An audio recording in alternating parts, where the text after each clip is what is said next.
Hello, hi guys! Magandang hapon sa inyo lahat. This is Chun Rodriguez from my Sagari channel, a faith healer, also matarder. So ngayong hapon, natatagan natin nagsabihin sa iyo ng ating mga gabay. So this is a weekly gabay for the month of April 17 hanggang April 23 for the sign of Taurus. So, Taurus, welcome to my channel. Ano kayang messages, advices ng spirit guides ang ating masasaga for today's video? Kanon man kayang energy or kaganapan sa buhay ng mga Taurus signs ang ating mahagilap. So, guys, this reading is a general reading namang hindi lahat makaka-resonate. Kunin lamang po makaka-relate sa inyo and comment down below kung kaninong energy ang ating nasagap. And of course, don't forget to like and subscribe my channel and hit the notification bell for more videos updater. And of course, maraming salamat po sa mga walang sawang pagsuporta sa aking channel, lalo-lalo na ang hindi nag-i-skip ng ads. Naway pagpalain kayo ng Diyos at may kapal siksik liglig na gumapaw na biyayang manang balik sa inyo. And of course, maraming salamat sa mga nag-share ng aking video sa anumang uri ng social media platforms. Maraming salamat po. At umpisa na natin ang laban for the sign of Taurus. So let's see what is the messages, advices sa iyo ng ating angel spirit. Talakayin at alamin at tuklasin.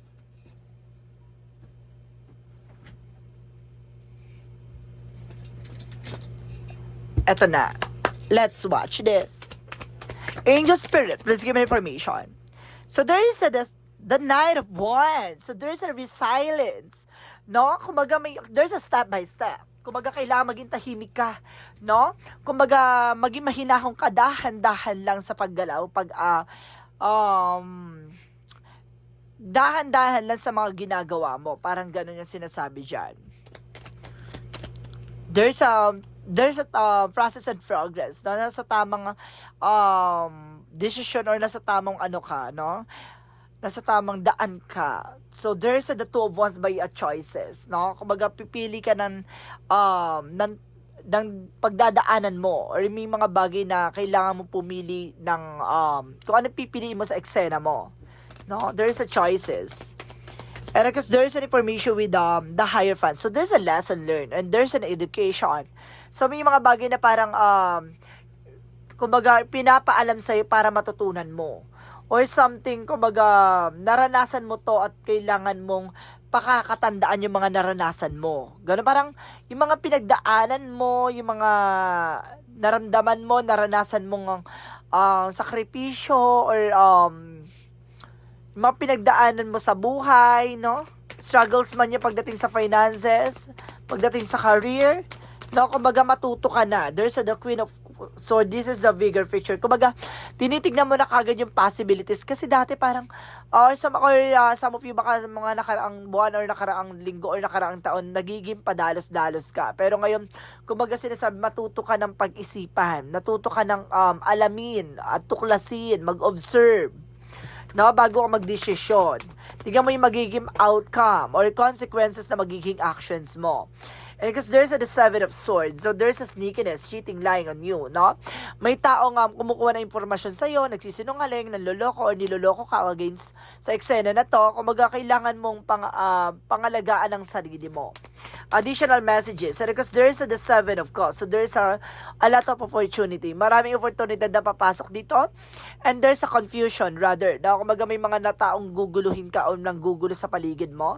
So let's see what is the Knight of Wands. And because there's the Four of Pentacles, protect your power, protect your energy. Protection mo yung sarili mo.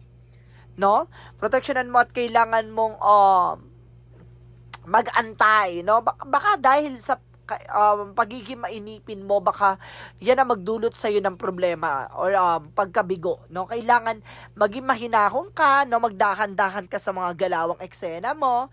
No? Protectionan mo yung finances mo. Even sa finances, no? Kumaga maging mahinahon ka pagdating sa mga gastusan, no, kailangan alamin mo yung kumbaga yung dapat mong gawin na itong gagastos itong bibiling ko, no, worth it ba or something na kumbaga kumbaga mayroon ba ako makakukuha dito or something. Kumbaga kailangan mag-invest ka ng wisely. At the same time, even sa love life, no, kumbaga magantay ka ng tamang timing kung tong tao na to para sa iyo, ibibigay yan ni God. And of course, there's a Two of Wands by the Six of Cups. So there's memories, no? Kumbaga parang napagdaanan mo na yan no? Parang may mga pinagdaanan ka na some of you guys na parang mamili ka ng mga bagay na alam mo na, no? Yung parang subok ka na dun sa paraan na yun or sa way na yun. Kaya kailangan ayun yung piliin mo. Parang kumbaga bibigyan ka ng something choices, no? Kumbaga kailangan mo lang pumili ng mga alam mong sigurado ka na, napagdaanan mo na, naranasan mo na parang gano'n, alam mo na yung resulta, alam mo na yung magiging hakbangin mo.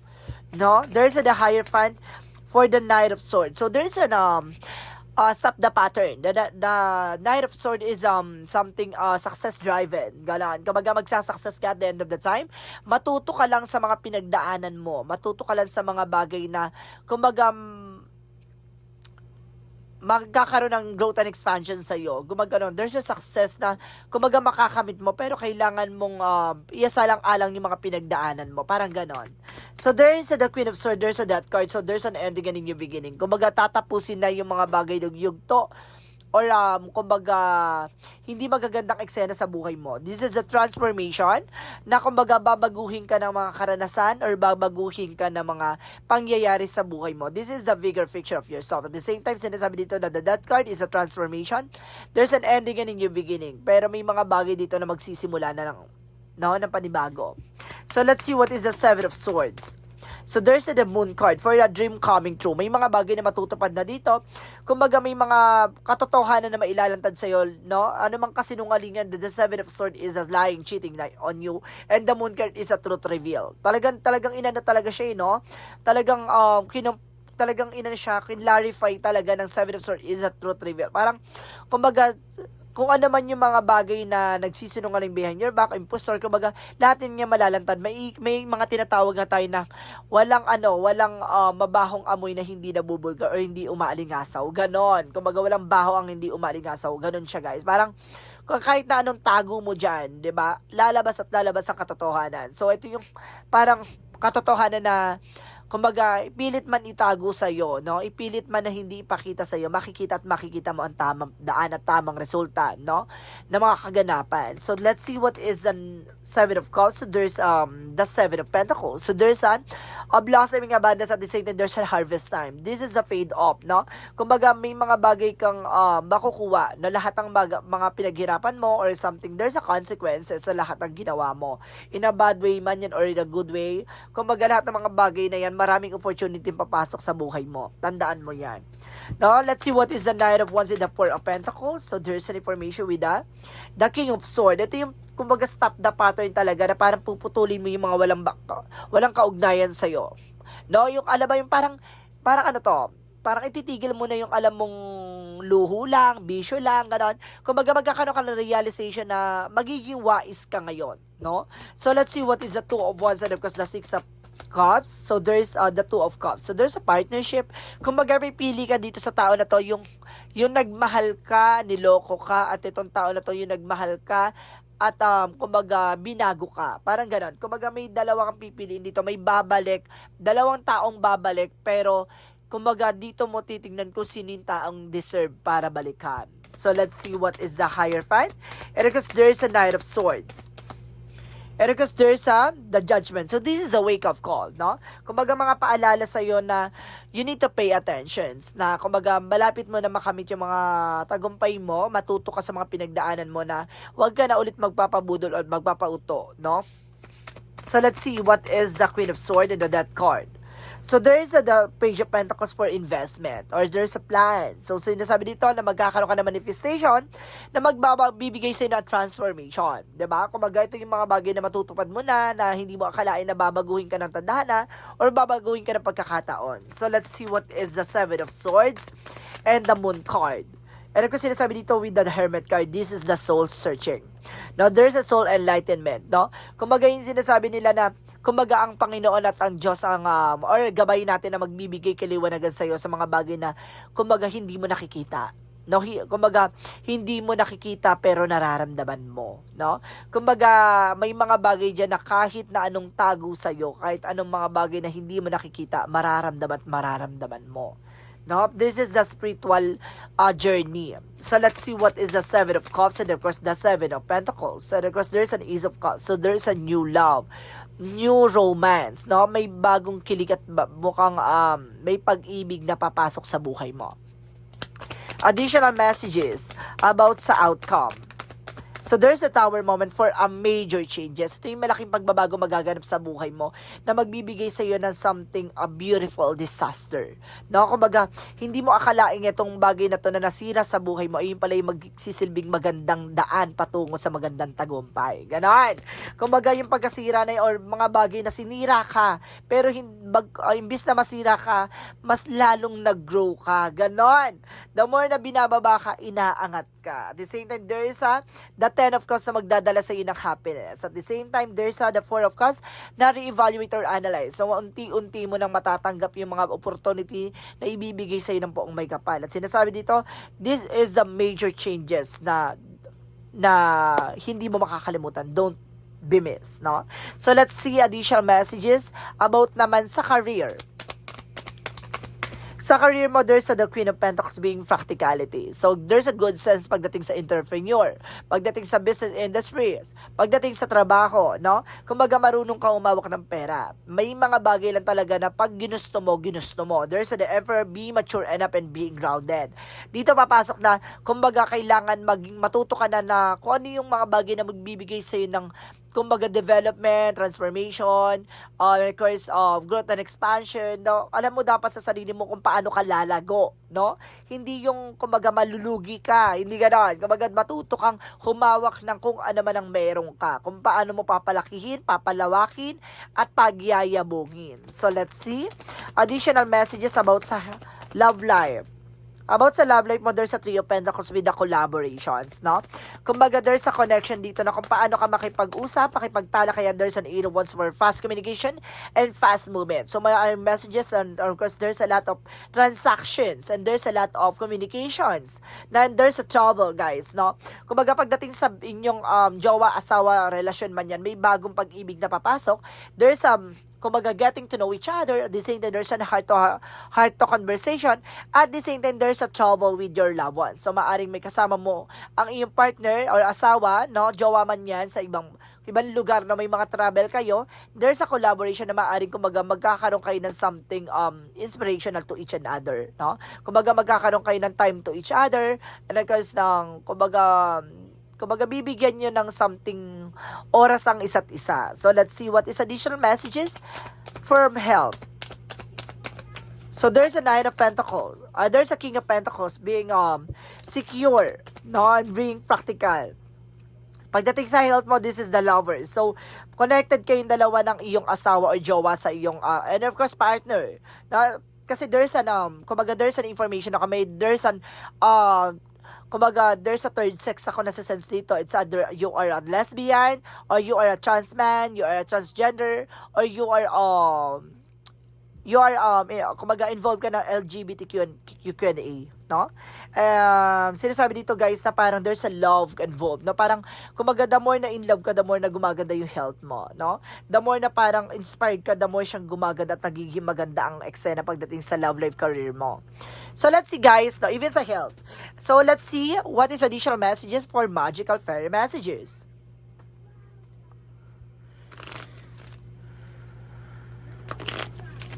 For magical fairy messages. And there's a summer. So, ngayon summer season, guys, no? Kumbaga, makukuha mo yung kasagutan sa mga katanungan mo. And there's an emotional healing. Unti-unting paghilom, unti-unting paggaling. Wow, this is the new blessing and love. So, let's see what is the yin and yang oracle card. Stability and flow. Dito dadaloy ang magandang stabilidad, no? And of course, there's an information with the offer. Wow, there's an offer here. At the same time, there's the moon, the truth reveal, the shadow side. So, may mga bagay na parang ipapasilip sa'yo or ipapakita sa'yo yung mga bagay na hindi mo palubos na nakikita. There's a lot of mystery and secrets. And there's a faith, no? And there's a divine intervention. Paalala sa'yo ng ating divine, you need to pay attention sa lahat na paligid, lahat ng mga nangyayari sa paligid mo, no? Kumbaga, kailangan mong subaybayan, baka may mga bagay kang hindi magandang ginagawa. Mag-ingat ka. So, let's see what is Archangel Michael messages. And use your imagination and you see the answer. No? Gamitan mo yan ng intuition para makita mo ang kasagutan sa iyong mga katanungan. And of course, there's a new beginning and fresh start. May bagong simula at bagong buhay. At sinasabi dito, guys, believe and trust. So, kailangan mo maniwala at magtiwala. So, let's see what is the energy. What is the energy? Represent what? Healer of the ages. So, pagagalingin ka niya, no? Kahit gaano pa katagal yan. There's an ages for an old, no? Parang sinasabi na, kung magagaano man katagal yung nararamdaman mo, gaano man katagal yung dagok na pinagdaanan mo, gaano man katagal yung sakit na dulot ng nakaraan na pinaggagawa sa'yo, no? Kung unti-unting paghilom. Diba? And because this is a patience, so kailangan mo habaan ng pasensya mo, there's a time will come. Talagang darating yung araw na kumbaga mapapasayo yung mga bagay na gusto mo. There's a thinking man. If you are a man, kumbaga yung taong itong mahal mo ay kumbaga tinitingnan mo siya bilang isang diamond. If you are a woman, kumbaga yung person mo tinitingnan ka bilang isang diamond. So let's see what is the Moonsology. What is the Moonsology represent? Hold your vision. Napanghawakan mo ang iyong intuition. And a time to give rather than take. Na mas maganda ikaw yung nagbibigay ng oras, no? And bring love in the situation. Mahalin mo ang sitwasyon mo. So, let's see what is Archangel Raphael messages. Archangel Raphael messages for you is a divine intervention. May paalala talaga. No, may paalala talaga ang ating gabay. Pati si Archangel Raphael paalala eh. So, ibig sabihin dito paalala sa health mo, no? Na kailangan mag-ingat ka sa mga kinakain mo, iniinom mo, or ginagawa mo sa buhay mo. There's a stretch. No, kailangan mong gumalaw-galaw. So, let's see what is the chakra messages. And there's a release. No, may mga bagay na kailangan mong iwasan, alisin. And there's a destiny to happen. No? Talagang nasa kapalaran mo ang mga bagay na mangyayari. And there's a joy. No? Magiging maligaya ka. No? Hindi lang maligalig, maligaya. So let's see what is additional messages for angel spirit. And there's an animal. So some of you guys animal lover, no?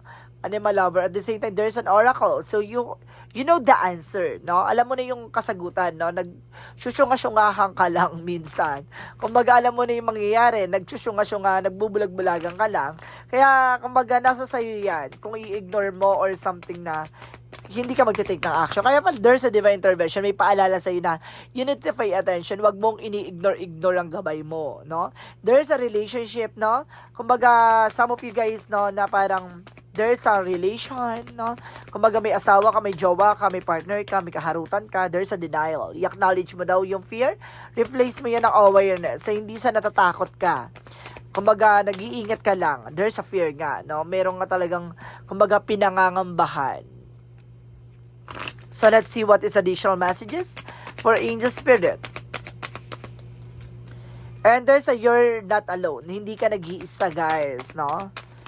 And there is trust the timing. So, may mga bagay talaga na ibibigay sa ni God kapag talagang napapanahon na. No? Matuto ka mag-antay at matuto ka magtiwala. So, let's see what is additional messages for angel spirit.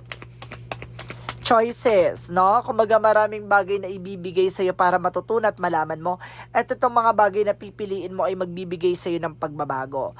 And there is a teacher and guardian na maraming tutulong at magtuturo sa'yo ng tamang daan at tamang karunungan, no? And of course, there is an astral travel by by the vital force and of course informational.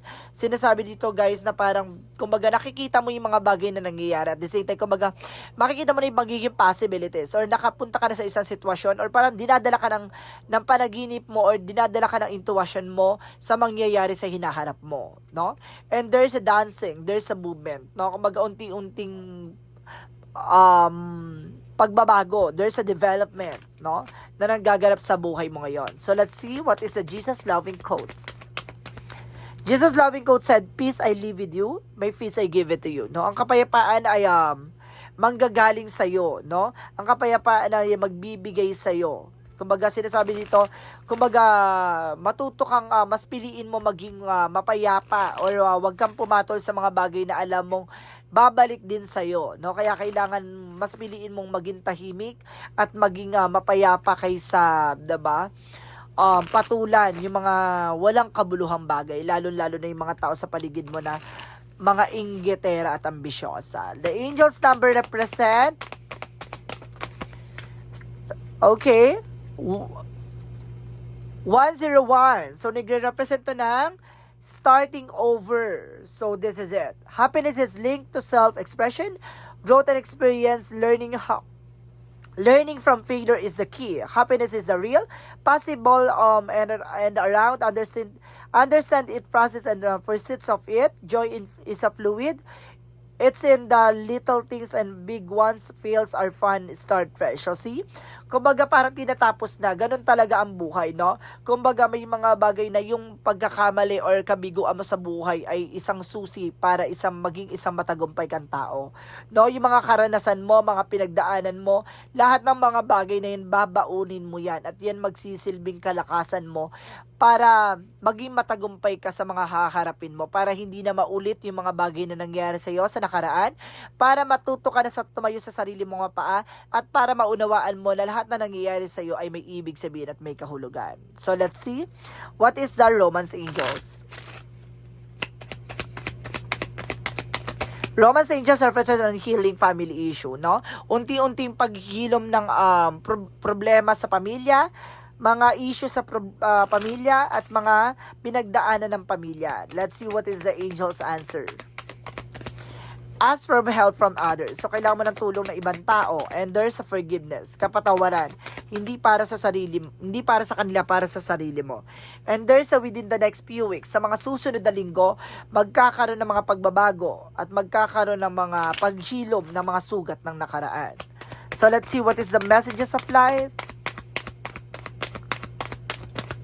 Messages of life represent I am light. So, sinasabi dito, today, the light is within me. The light surrounds me.